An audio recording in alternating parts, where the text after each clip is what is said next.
Bine v-am găsit sau regăsit pe canalul meu de YouTube. Astăzi, după cum vedeți, suntem pe Brookhaven și o să vedem, adică o să explorăm noul update de Halloween împreună cu mine. Știu că mulți din ăștia care se joacă Roblox, oameni, au făcut acest update, dar vreau să-l fac și eu, nu știu.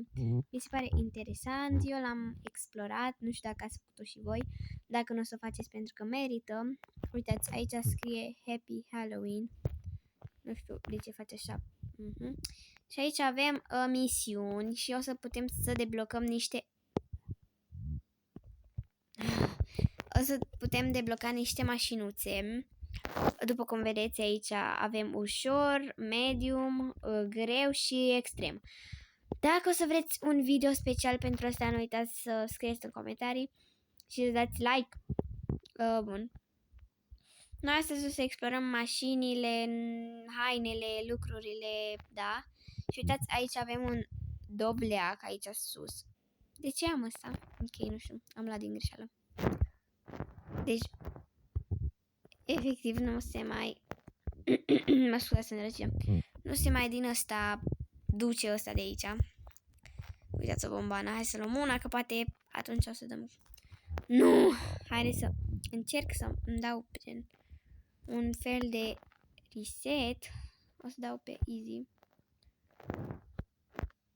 Păi încerc. Hai să ne dăm un reset. Reset caracter, pentru că, sincer, mă enervează. Dacă nu o să putem... Asta este... Hai să vedem. Ok, asta este. Haideți să facem acest... da. După cum vedeți, avem dovlecei, mulți dovlecei. Avem acolo un dovleac alb. Da, mulți dovlecei aici.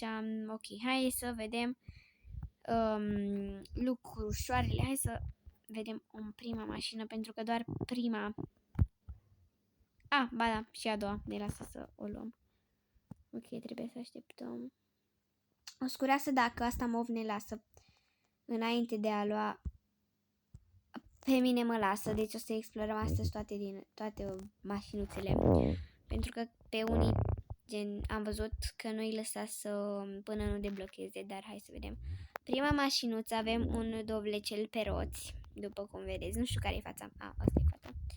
Avem un dovlecel pe roți. Aici sus avem o bomboană, cred, și o codiță. Avem un steag, totul e ok. Am crezut că m-am pus altundeva. Putem să facem și altă culoare? Oh, da, ce drăguț. Și mergem. Are două locuri, dacă nu mă înșel, aici în față. Și cred că mai poți să te pui și aici. Da, mai poți să te pui. Haideți să explorăm următoarea mașină, care este portocalie. Aici în față are un dovleac așa mai furios, nu știu. Motor, toate alea. Spatele este super. Oh my god, aici ce are? Ce are aici? Nu mă pot urca aici. Are un tun cumva. Oh my god, are un tun. Ok, deci trebuie să apăsăm pe asta și uitați. Da, super. Hai să mergem înăuntrul. Și oh my god, scoate foc. Bine, ne mai putem adăuga și noi foc ca să scoată... Bine, dar dacă ți adaugi tu, nu mai scoate foc. Focul lui propriu. Uitați, putem să... Cred că putem și să schimbăm... Oh my god, ce s-a întâmplat?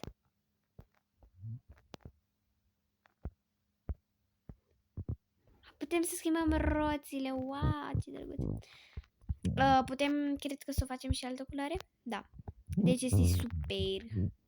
Ok, hai să vedem. Deci îți cureasă foarte cureasă la asta. Dacă putem să facem chestia asta.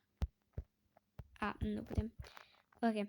Hai, următoarea mașinuță să o luăm pe aceasta. Wow, deci cred că trebuie să o șterg. Sincer, așa, bun. What?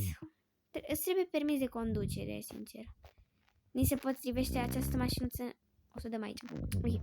Această mașinuță ni se potrivește cu părul, puțin din păr. Are niște țepe aici, dacă nu mă înșel. Are aici un motor super mare. Aici avem un paianjen, oh my god. Și stai pe paianjen. Stai să închid mașina că...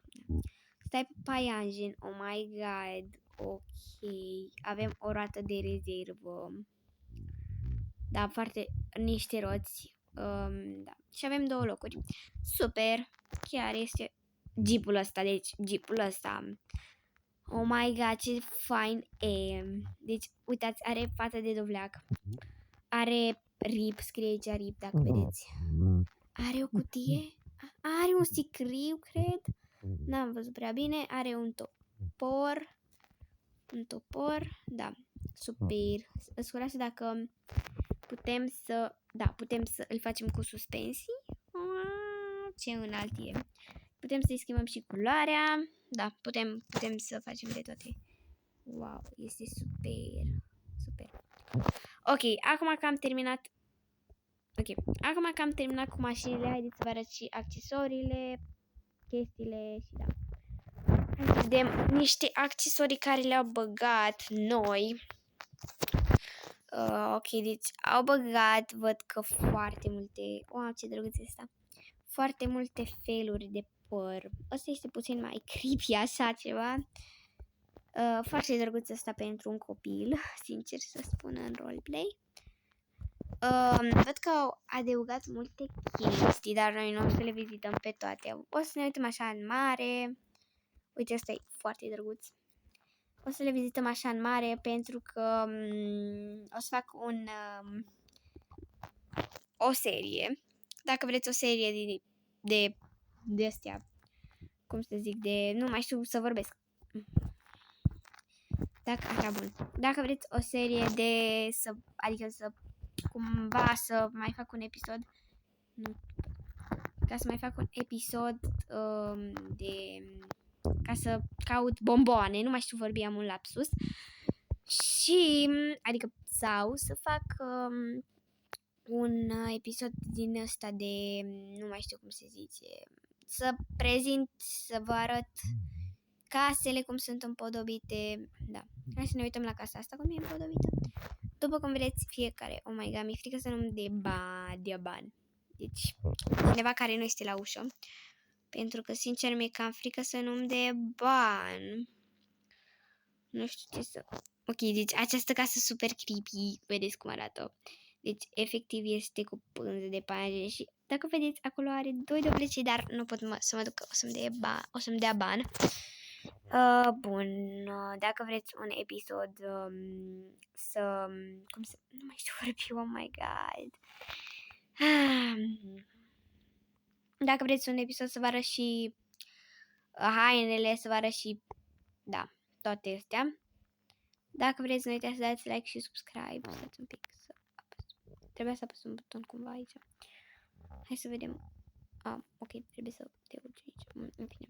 Ok, dacă v-a plăcut acest episod, nu uitați să dați un like, un share, ca să vadă și prietenii voștri și și un subscribe, pentru că m-ar ajuta super mult. Noi ne revedem sau ne reauzim în următorul episod. Pa, pa!